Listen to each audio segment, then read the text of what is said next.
At this time, we'll call to order the regular meeting of the Plan Commission. This is Monday, April 28, 2025. Kelly, roll please. Mayor Boyd. I'm here. Citizen Member Bush. Here. Citizen Member Higgins. Here. Citizen Member Raymaker. Here. Citizen Member Schilling. Here. Alderperson Hanson. Here. Alderperson P-Rock. Here. All right, thank you. By the way, for the committee, for the commission, we do have a new appointee for the alderperson representation. Alderperson Hanson obviously was on last year, but Alderperson P-Rock is back. So you all pretty much know who he is, but I want to make sure we're aware of that. Hi, Alderperson P-Rock. So he's back on for another time. Hopefully he's better this time than last time. Thank you. Just kidding, Alderperson P-Rock. Item 2, approval of the minutes of the March 24, 2025 Plan Commission meeting. Move to approve. I'll second that. Motion by Alderperson Hanson, seconded by Grant, I'm pretty sure, correct? Correct. Correct. Thank you. Any discussion or comments? Seeing there is none, all those in favor say aye. Aye. Aye. Opposed? Motion carries. Thank you. Item 3, public comment on matters not on the agenda. Comments made during the public comment period shall pertain only to matters under the jurisdiction of the Plan Commission. Anyone in person, I'm not there so I can't see. Anyone in person or virtually have any public comments about matters not on the agenda, now's your time. If you're in person, then go to the front table. If you're virtual, just state your name. Second time, any public comment upon matters not on the agenda? Kelly, is anyone running to the table? No, there is nobody here that wants to speak. And no one virtually. Okay. For the third and final time, any public comments on matters not on the agenda? All right, very good. Item 4, consideration and possible action to revoke 13 expired, unused, or unneeded conditional uses on the St. Norbert College campus that were issued between 2010 and 2020. There are multiple resolutions, so for the sake of time and me running out of breath, I will not say the resolution numbers, but they are in the agenda packet. Who does this go to? Peter? Yes, thank you.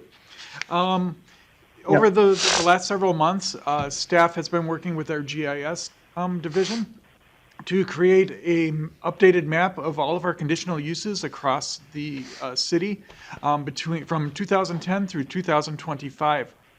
In the process of doing that, we found a number of conditional uses that are either not being used or the owners have forgotten that they even had them. And so we decided to do a little bit of cleanup before we unveil this new map that the GIS division is making. Starting with St. Norbert College, we found about 13 of these potential unused or expired conditional uses provided in the list within your packet. The sets for St. Norbert College ranged between 2010 and 2020. You will notice some of them do look like they repeat themselves. They may be just for different geographic locations. Some of them, for example, for the overnight shelter is because it was renewed 3 different times. And this proposal that we're asking is for you to revoke all of them because they are no longer needed for one of the 3 reasons in the report. I'll make a motion to revoke them and forward the recommendation to the county council. Nice. Second. That would be a motion by, I believe, Mark, seconded by, Devin. I don't see all of you. Oh, Alderperson P-Rock. Discussion or comments? Seeing there are none, all those in favor say aye. Aye. Opposed?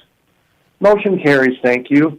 Item 5, consideration and possible action to increase the maximum height of 2 wall signs in the MX1 District from 20 feet to no more than 59 feet 10 inches and below the parapet for a proposed new 5-story building at 215 North Wisconsin Street, Parcel ED-861. Is this Peter or Dan? Again, it's Peter. Peter? Peter? This particular request relates to Zoning Ordinance Section 14-111, Table 11-4. which is the starting point for identifying the regulations for signage. When one has a wall sign in the MX1 district, its initial limitation is no higher than 20 feet or below the parapet, whichever of those two criteria are hit first. If one does desire a sign to be higher than 20 feet in the MX1 district, it does require Plan Commission approval. And that is what this petitioner is requesting. The site is for a proposed new hotel. You may recall a meeting or two ago, you did review a design exception for reductions in stepbacks. That is the same hotel project that this signage is for. The proposal is for the south and the east ends of the hotel. That would be facing southward towards the downtown or towards the city hall. The east would point off towards, basically towards where the Shopko building originally was, across the street from this building. Planning staff did take a look at this and comparing it to recent site plans, and did identify that the information that was submitted to us does show a proposed maximum height only. The concept sign that is shown in the diagram here and in the following pages that were in your packet is actually a sign that is much larger than is allowed in that district. It's actually about 4 times larger. If you do read the review information, it does identify that it is less than 50.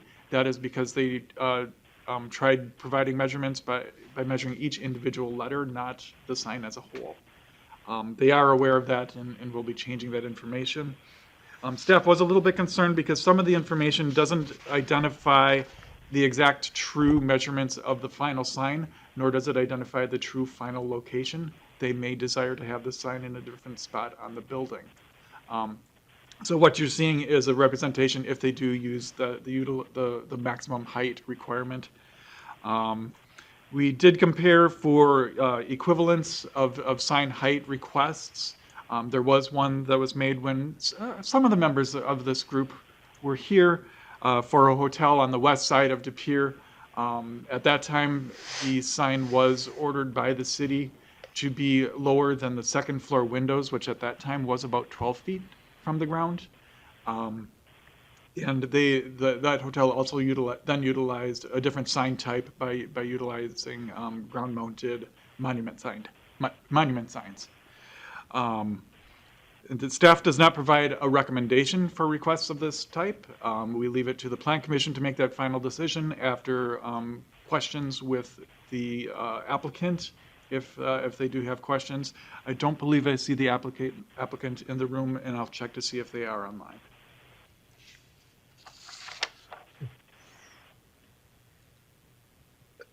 So Peter,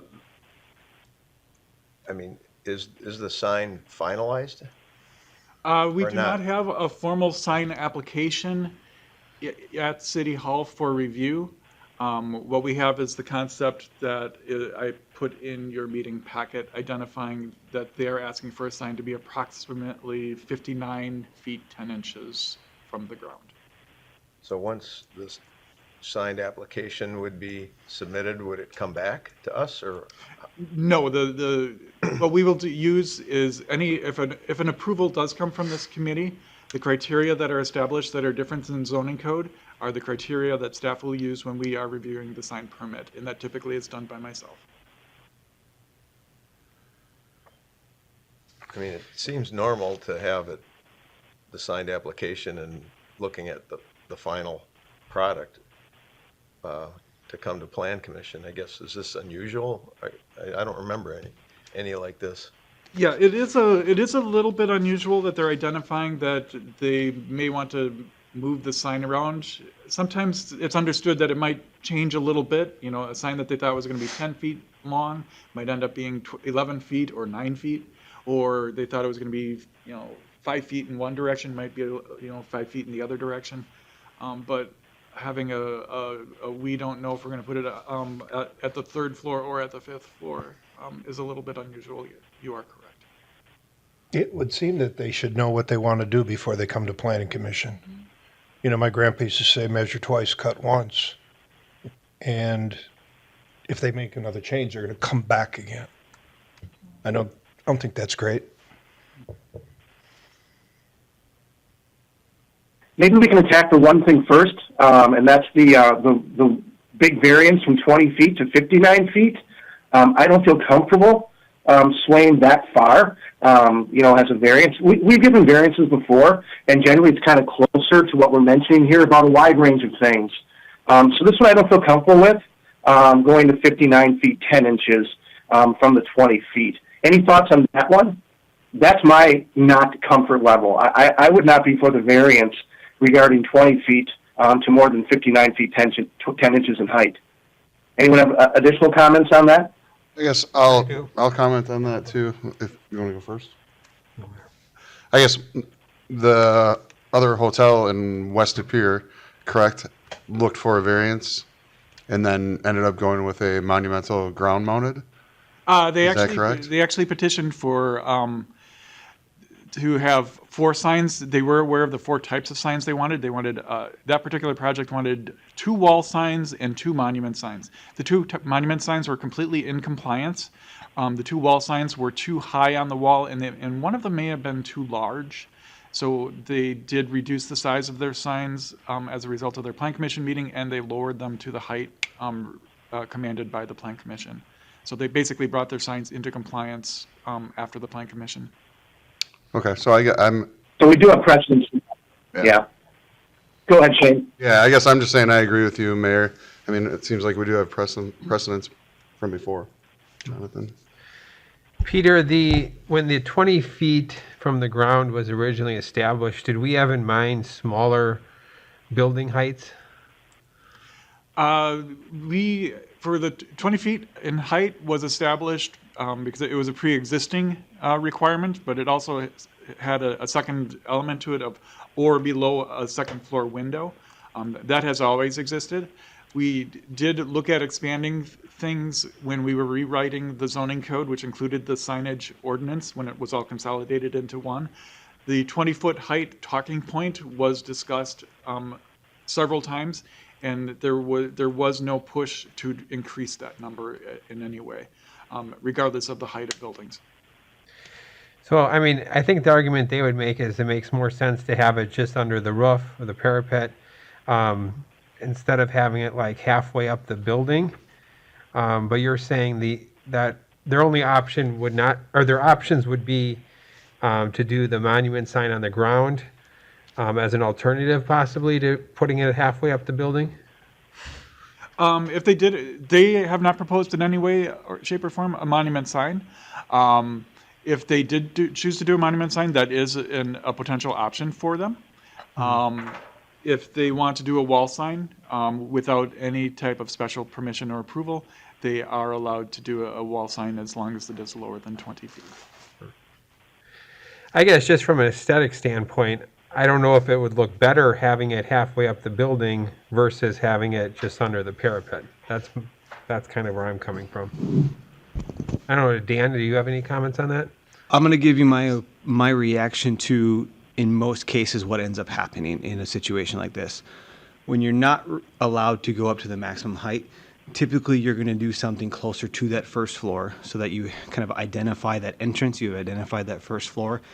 I wouldn't anticipate that they're going to put it right at the 20 because you're going to put it right in line with the windows on that second floor typically. So you're going to see sort of in between those natural breakpoints. So if Peter pulls up that site plan, you can sort of see there's a natural breakpoint where something would go. That's what Cobblestone did. And the only other hotel that we have in the downtown is the Crest. That one does have a third floor, but if you look back at the history, that's actually embedded into the building with those, I guess you'd say, almost carved stones that are embedded, where that's a little different because it's almost like the year and stuff like that. And that was a special approval a long time ago.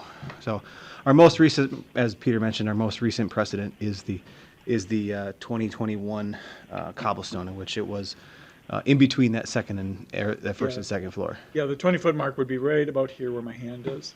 That would be 20 feet high. And they're proposing this thing. The question for the Plan Commission is that more suburban or is that downtown? That's the question. Yes, you do typically see those at a high level, but you have to ask the question, is it urban or is it suburban? And that's the question. Just real quick on cobblestone, I don't see a cobblestone wall sign other than the Wasota Chop House, which is, That was one of the, that was, That was the that one. was the issue. okay. Yep. Yeah, and that one is pretty low. Would the 102 signage be similar or fall into the same criteria? That is a sign on a canopy, and in our code, canopies are required to be starting on the first floor. Okay. So with it being attached to the canopy, it would be allowed to be on the top. The canopy couldn't be like on the 5th floor to start with and then have yeah. the sign on top Okay. of that canopy.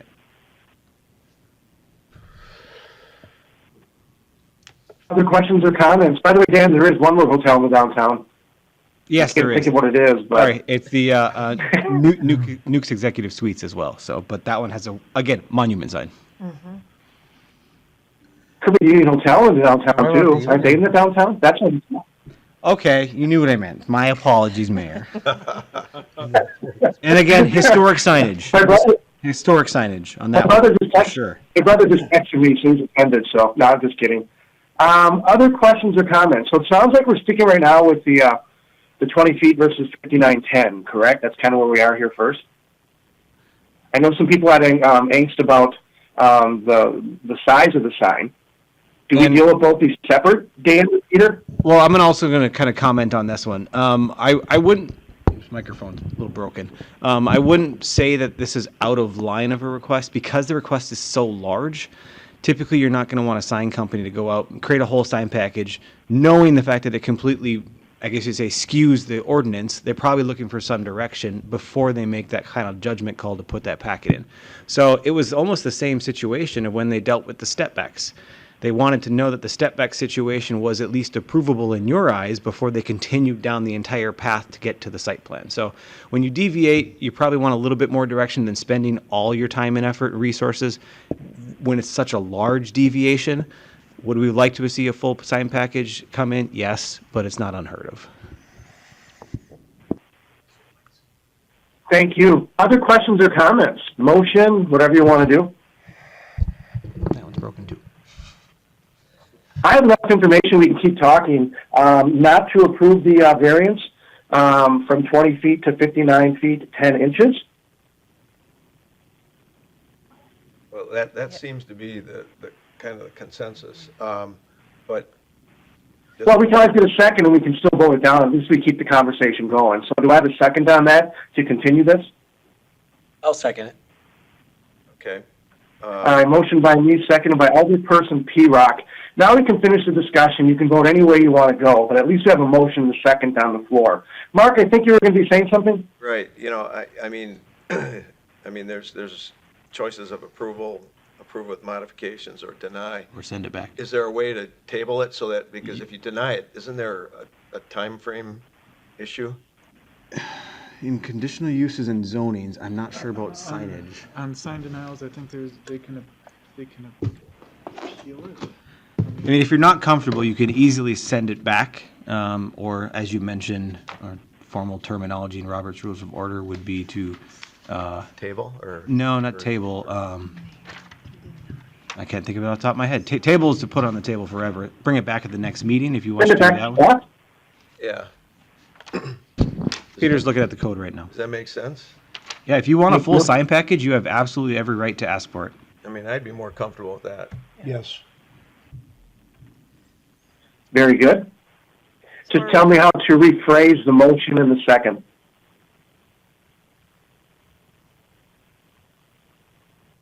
I make a motion to send it back and then represent with the, Well, hang on a second. Let's do this first. We already have a motion in a second.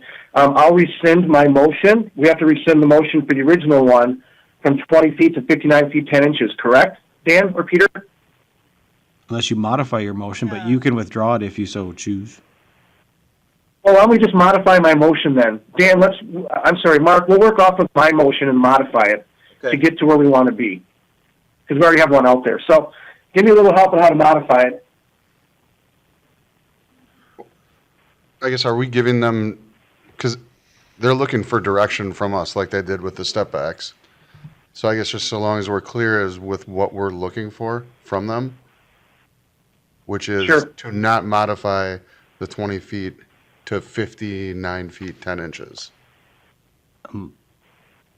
Unless you, sort of, staff has sort of heard here is part of the conversation went around, I want to see a whole package, and then we'll make the determination about 5910 versus 20, or we make a ruling on, you can't stick to the code, but please come back with a full package. I think that's where we're at. And if that's the case, they may not, if you say stick to the 20, they may not have to come back here because their signage may just meet all the requirements and then they don't come back here. Right. That's fine. Yeah. But Right. if they do need another deviation or a different deviation, they You want would them back. potentially be back here. They would have to be back here. So Okay. So do I have to change the wording at all based on this? I don't think so, right? I don't think so. If that's the wishes of the committee here, is to say stick to the 20, Yeah. and if you need more, come back with a full package. Right. So that's the same as Correct. denying the Denying variance. the variance at this So the point. mayor's first, Yeah.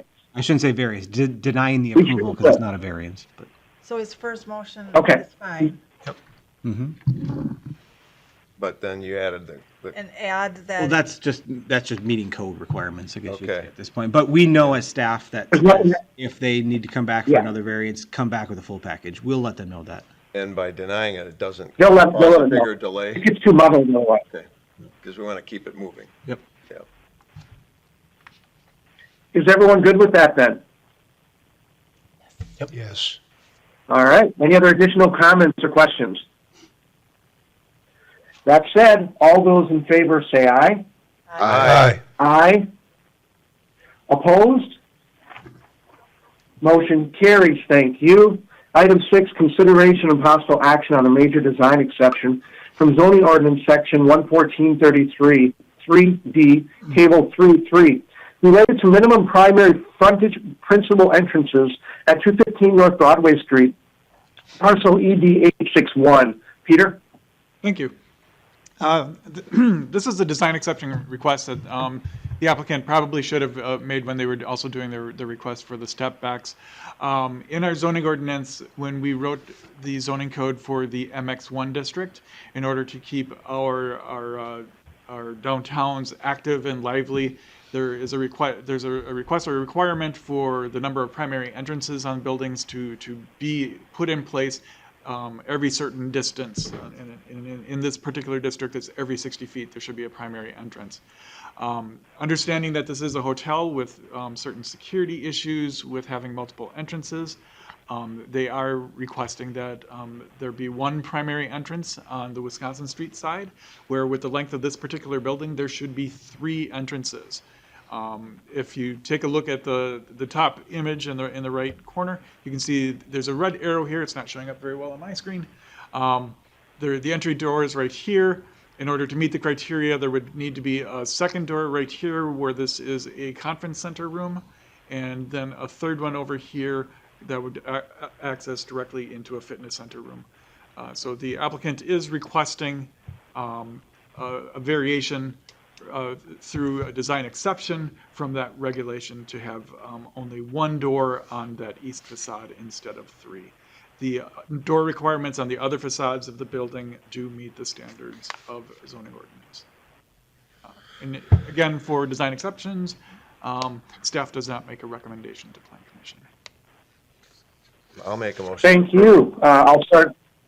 Very good. I'll second. Motion, and that was Mark, right? Yes. Motion by Mark, seconded by me. I was going to state that I really have no objections to this. So, questions or comments?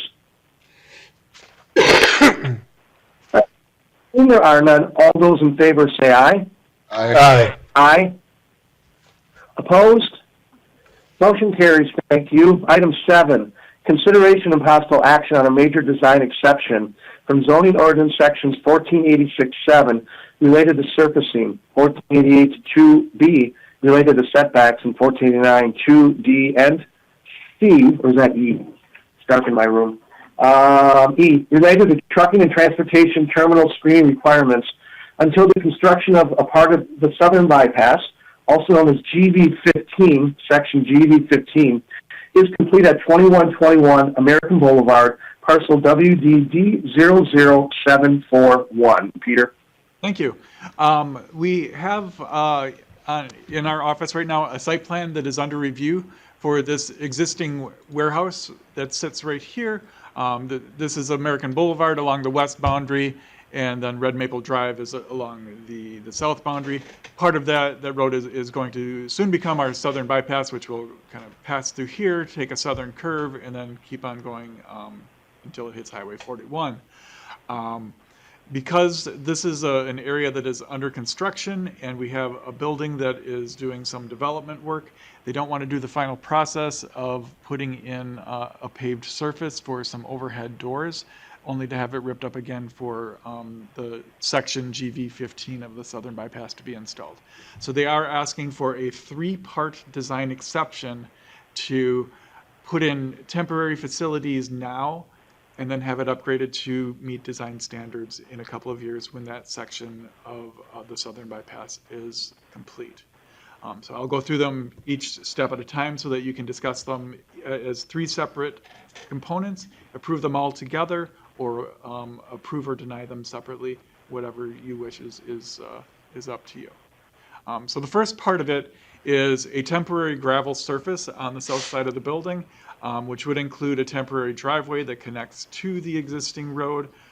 There is kind of a little bit of a driveway path right here. So they would like to take this area shaded in red and have that be temporary gravel. I did miss a section in an update that came after this was published. You can see kind of in the upper left corner right here between the building, this right here where my cursor is the building edge. Between that and this point right here, they would also like to have as a gravel area because they are going to utilize 2 temporary doors at this location right here. So that's part 1, is asking for this to be gravel. It eventually will be changed over to a hard surface when the southern bypass is complete. Part 2 is for the location to actually be within a setback. This is the building side yard, and it also, because of there being a road there, it kind of tends to also be the street side yard. And these drive lanes do need to be more perpendicular to the street than parallel and within the setback. So there is a request for this drive lane to be within the setback. And what I'm showing as the setback is this area right here highlighted in red. They are proposing part of their driveway to actually be in the public right-of-way. They are in the works with Brown County and also with De Pere on an agreement that will allow them to do that. That agreement is not final, but it is in the works, and we do have an understanding on what that final document could look like if they do obtain approval with their design exceptions. The third part to this is the use of screening walls and a parapet on top of a retaining wall instead of using vegetation in trees or a wall, only simply because there just isn't enough space in this area for that to be utilized. So what I drew in the blue stripe right here, this is the extension of a retaining wall that comes from the railroad line. When the southern bypass is created, it is expected that it will actually go under that railroad. And so a retaining wall will be needed, and that's going to come out to somewhere around this point right here. So the petitioner is suggesting to put a 3 or 4 foot tall kind of parapet or something on top of that wall that would provide screening up there, knowing that cars and trucks as they're preparing to go under the railroad tracks are already going to be several feet down. So that is actually going to provide, the retaining wall plus their parapet on top is going to provide a screening that is much taller than the standard 6-foot screen requirement. Once they get to the edge beside the point, my mouse stops not working on me again. There we go. They are proposing to use a metal panel system of screening. You can see there's two sets here. One kind of curves with the road. The other follows the property line here. The understanding is that when this is done, they will no longer be able to use their temporary driveway at this point because there will be a several-foot drop. They will finish their driveway off as something that connects and drives along the former Red Maple Drive and connects to American Boulevard over at this point right here.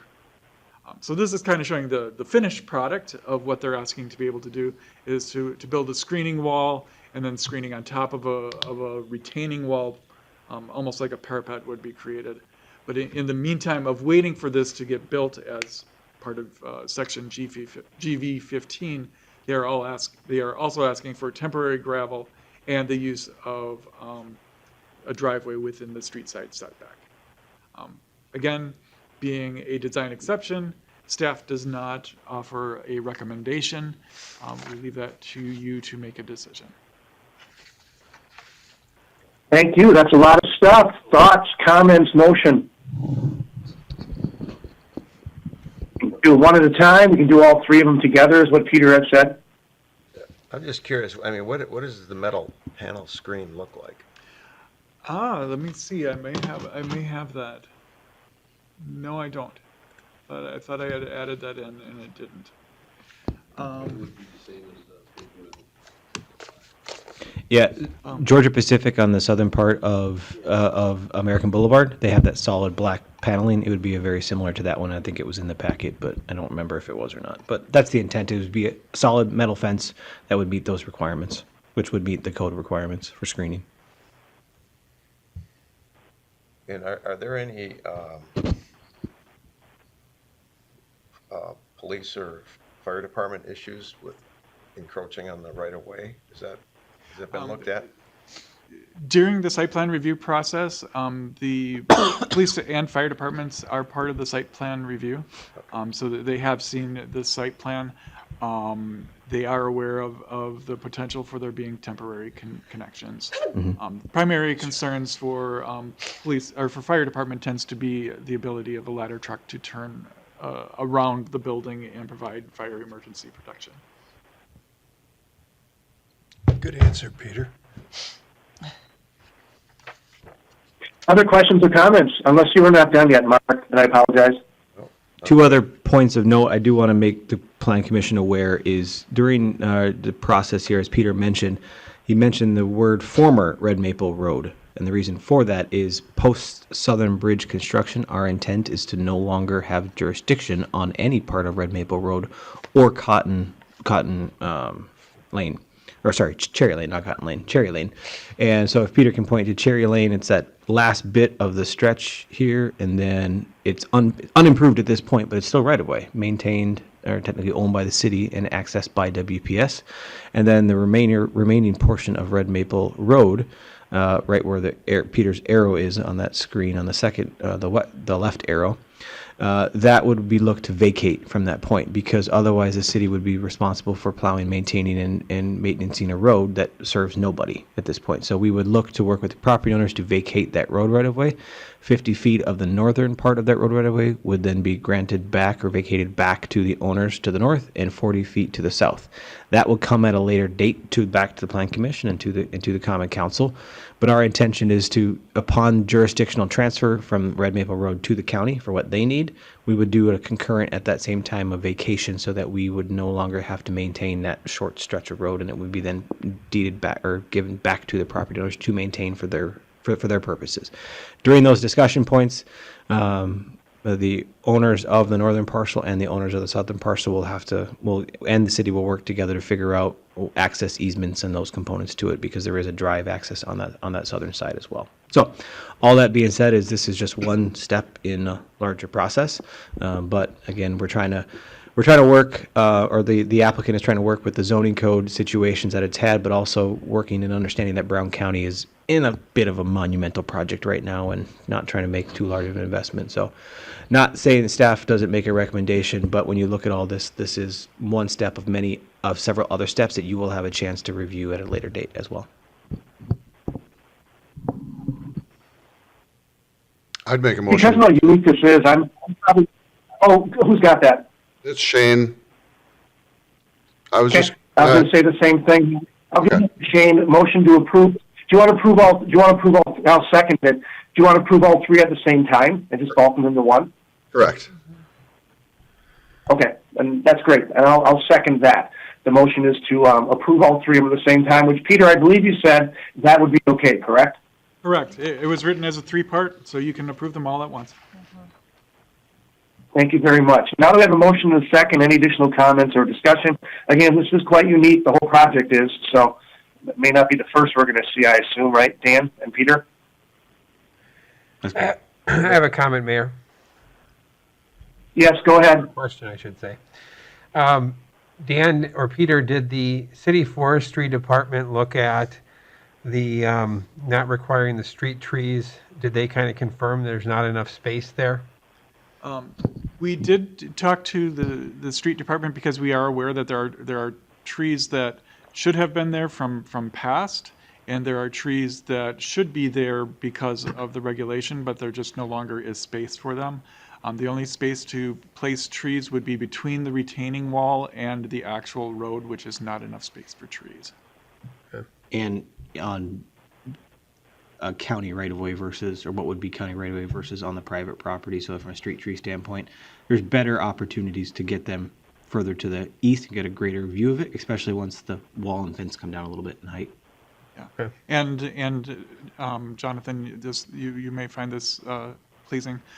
We did identify that there was a certain number of trees that will be lost due to this design, and the petitioner is working with us to make sure those trees are replaced in the best possible place. So I think there was 6 or 7 trees potentially that are going to be lost, and those trees are in the plans to be replaced somewhere else on the property. Okay. Awesome, thank you for that. The motion, I'm in favor of it, but there was a staff suggestion with the 6-month time frame, upon completion of the southern bridge, or 6 months if the southern bridge somehow project goes away, to add to the motion.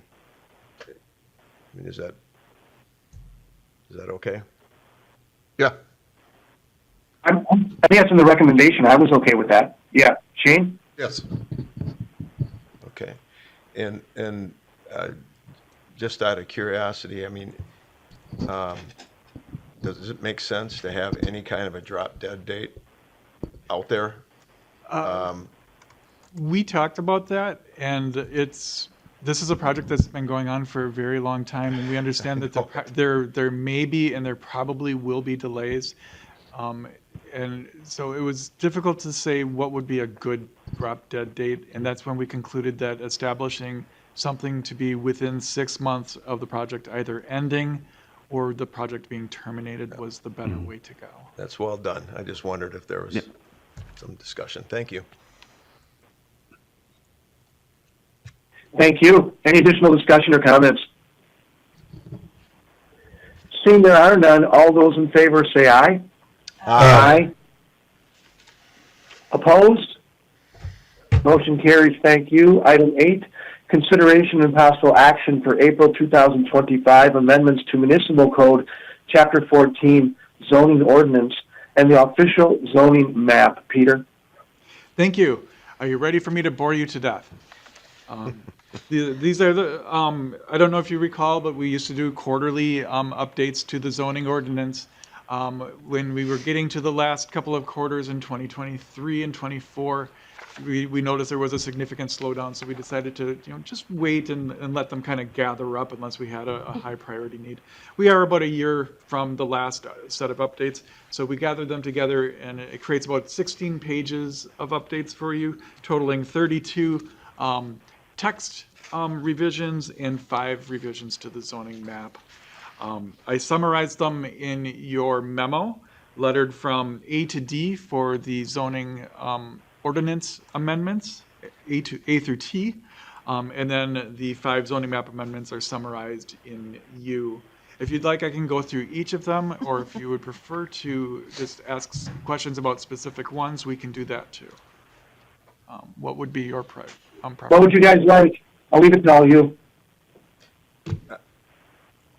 I'm fine with all the changes. Yeah. Is everyone good? I've read through them. I have no issues, so I'm actually okay. I mean, if there's any one or two things you want to just throw at us that, Peter, you think, hey, you just gotta understand this one, I'm fine with that too.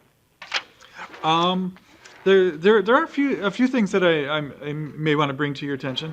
I know that there has been talk in the past about the mixed use districts and the amount of metal provided on the first floor. If you look on page 8 of 16 in the binder, that shows you a sample of table 9-1, where the metal regulations or metal panel system regulation has actually been split into 2 lines, particularly so we can call out the MX1 district for multi-story buildings only. If you do desire to have 35% metal, that first floor needs to be the masonry component, not just 35% of that first floor. That is addressing some of the questions that we know came from Plan Commission about the use of metal, kind of in the lower stories where the pedestrian scale materials can be seen. That sounds very good. Any comments on that one? Because it does address some of the questions and concerns people had.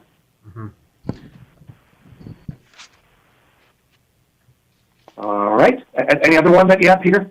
I've just got one or two that I kind of want to bring to light. This isn't too tremendous.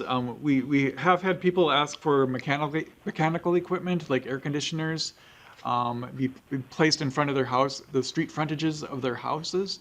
We have on page 10 of 16 at the top added a line or two that identifies that in R1 and R2 districts, those are residential districts, that if you do have mechanical equipment sitting on the street side setbacks or those street front yards and street side yards of your house, they do need to be screened now. That is a little bit different than what our code has iterated in the past. Then one of the third things that you may notice is we've added a new sign type. It is called the historic or information kiosk. Every now and then we get requests from somebody to put an information type sign along the Fox River Trail or in a location like that. And we really don't have a regulation for it, so they get stuck with having to do signs like another monument type of sign, which has some very heavy duty regulations to it. So we tailored a regulation that is very specific to historic information kiosks. So you'll notice that kind of repeats itself in several locations as we added it to the code. Then the other thing about signs that change, it looks like we added an entirely new section for awning, canopy, and marquee signs. That's really not a new section. We really just have relocated it out of the signage code section, because what we realized is we were proposing regulations for how to build an awning or a canopy or a marquee, not the sign on it, but the awning or the canopy itself. We had design standards in the sign code. So if you never were building a sign, you had to go into the sign standards to figure out how to build your canopy. So that's where it looks like we redlined a lot and built a whole new section of the zoning ordinance, but it's really not. We just moved it to a new section. And I think that's really what I have. Do you want to touch on the neighborhood communications for Oh, yes. moving PDDs and Cs? Yeah, that's a good one. Thank you, Dan, for that. I almost called you Dennis. Yeah, how many years have we worked together? We don't want to pull wool over your eyes. We know that for a very long time, our Common Council has requested that we notify property owners within 300 feet of certain changes that are occurring, and within 100 feet of certain other types of regulation changes that are occurring. We do have changes for neighbor communication and courtesy notices for when a planned development district overlay is being removed. The process is the same as a zoning map amendment process. That's where you have a zoning layer and then over the top is a PDD or a planned development district that creates more stringent regulations than the zoning code might have. Our zoning code doesn't even allow somebody to make a PDD overlay anymore. So we now will occasionally be needing to remove them, and notifying the public within 300 feet becomes very burdensome because there's no reason to notify anybody that we're getting rid of something we don't need. So we have removed that courtesy notice. That does impact for the removal of PDDs, and I think it's also for the removal of conditional uses. Just to help simplify the process for something that we're trying to get rid of. And another point to that one is typically PDDs or any rezonings or any CUPs also come with application fee.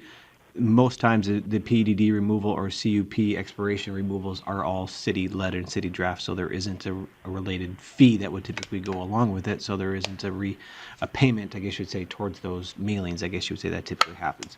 So in this case, because it is removing and going back to the standard code, and it's most often in the case of where it's expired or something's just left remnant,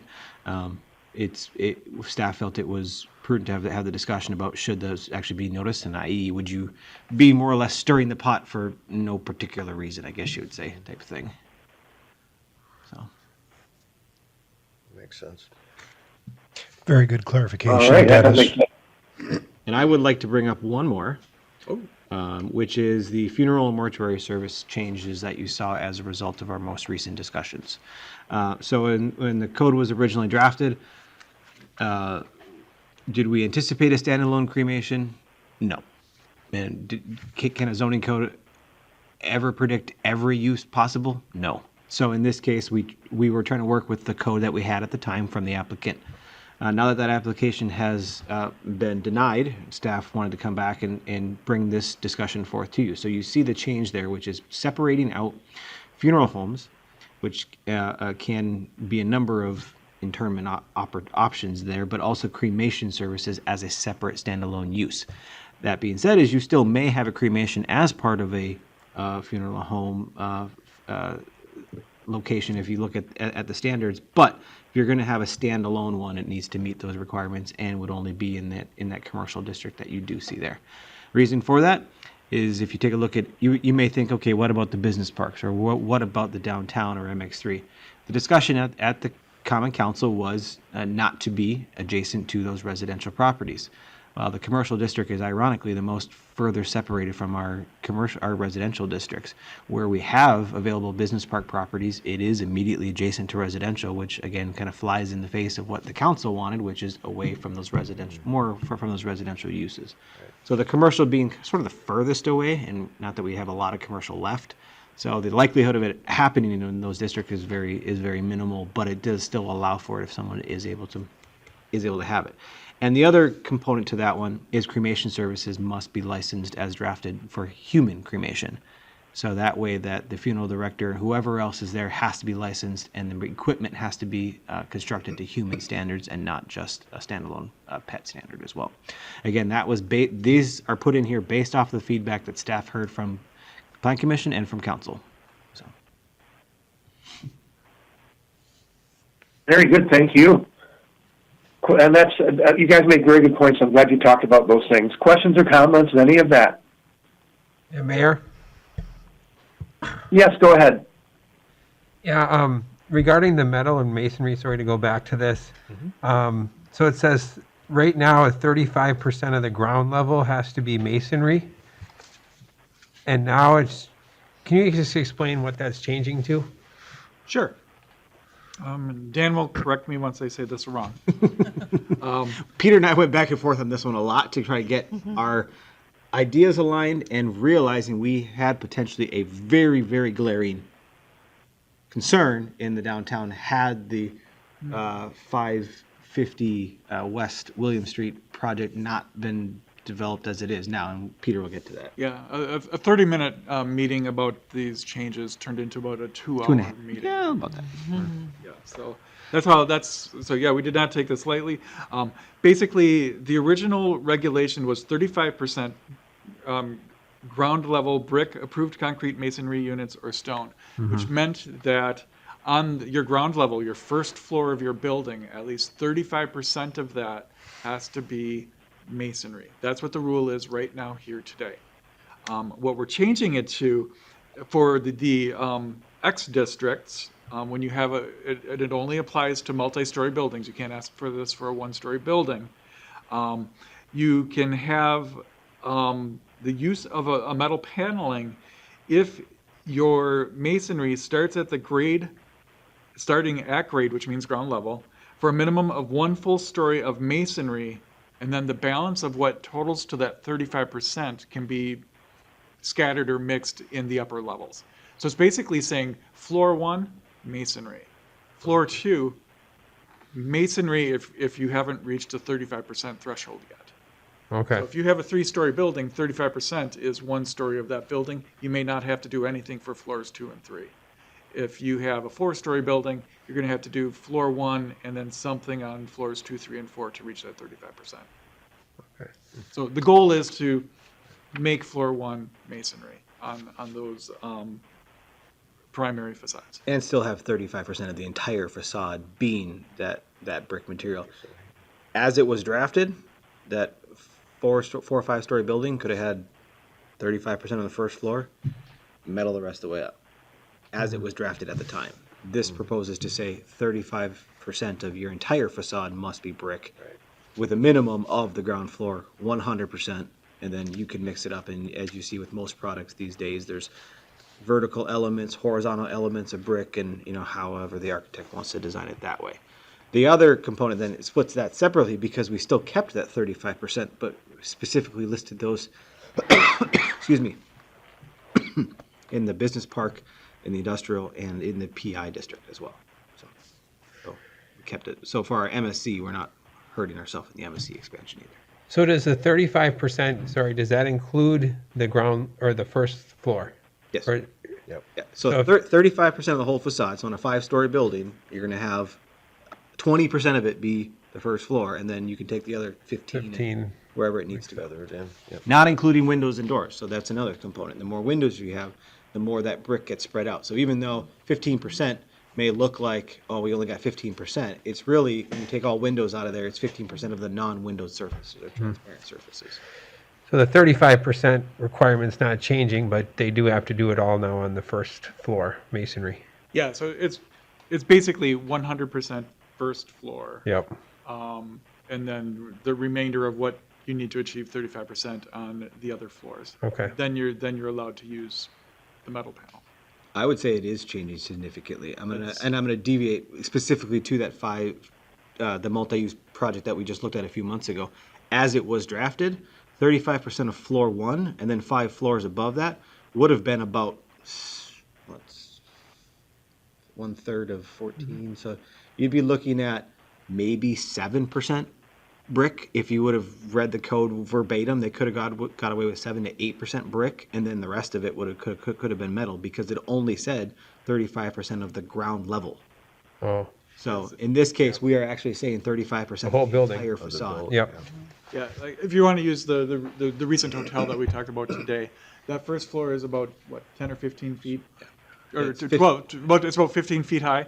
So about 5 feet of floor 1 would need to be masonry, and the rest would be metal. Which 3 minutes in. Under this requirement, that entire first floor would be masonry. And then does this change apply to projects that have already been kind of brought up in discussion in the past? It would apply from the point of approval forward. So if somebody submitted a project the day before council approved it, they would still run under the old code. Okay. as an FYI, Peter did receive the site plan for that building this week. So Yes. And it's got a lot of masonry? it does. It definitely meets the requirements. for Okay. sure. Yeah. Well, that's good. Other questions and comments? Do we need a motion on this? Yes. Absolutely. This is a approval or denial, and we're hoping for approval. I'll make the motion to approve the changes and forward the amendments to common council. I'll second that. Motion by Mark, seconded by Brenda. Any additional discussion or comments? Seems we're all good. That said, all those in favor say aye. Aye. Opposed? Motion carries. Thank you. Item 9, discussion about site plans received since the March 2025 Plan Commission meeting and review of the status of recently approved development projects. Peter? Or anybody? Sure, thank you. This is our monthly update list. You will notice that the date of last update is April 15, and it is now April 28. So I am almost two weeks behind on updating the website. We did receive a significant number of site plans in the last 2 weeks that I should have added to this list, but just have not had the time. So if you have any questions about a particular site plan or project, let us know and we can talk about it. Thank you. That's okay, Peter. Obviously, you're busy. John, if the other person Hanson, you have something? Yeah, just to go back to the hotel that we talked about earlier, which is part of this list. I believe in the original renderings, there was quite a bit of metal facade, but it looks like it's now all brick. Did that change in the last couple months? This building has brick all the way to the 5th floor. The spaces between the windows above the 2nd floor, kind of below the windows, you can see there's a little rectangle of stucco. So I believe they did take some maybe metal and change it to a stucco. Okay. The majority of the building that you are looking at is brick with certain accents of canopies that may be metal. It looks like they changed the color of the brick too to a darker color. I believe earlier samples that we were looking at had it in more of a cream color or a whitish color. It now is appearing to be more of a dark brown. Okay. That's all I have. Thanks. You're welcome. Anyone else have any questions or comments on the projects? All right. Item 10, I'll make a motion to adjourn. I'll second. Second. Motion by me, seconded by Brenda. Thank you, Brenda. All those in favor of adjournment, say aye. Aye. Opposed? Motion carries. Thank you. Thank you, everybody. Have a good night.